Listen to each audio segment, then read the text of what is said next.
Elle s'appelait Cléopâtre et elle parlait 9 langues avant d'embrasser qui que ce soit. On est en -69 avant notre ère, Alexandrie, Égypte.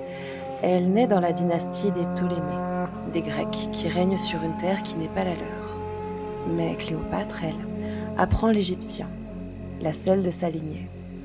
Elle a 20 ans quand elle monte sur le trône. Son frère aussi, il est roi, mais il a 10 ans et pas d'esprit.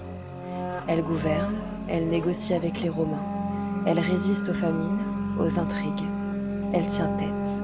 Et puis, César, pas l'amant, le général, le maître du monde.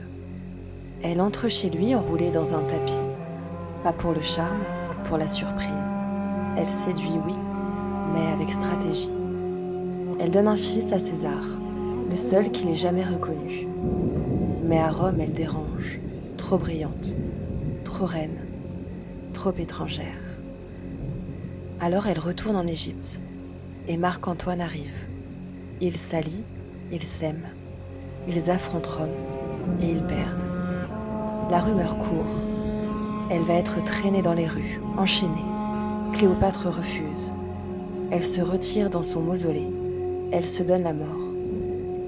Un serpent, dit-on, ou du poison. Elle avait 39 ans, elle avait gouverné l'Égypte.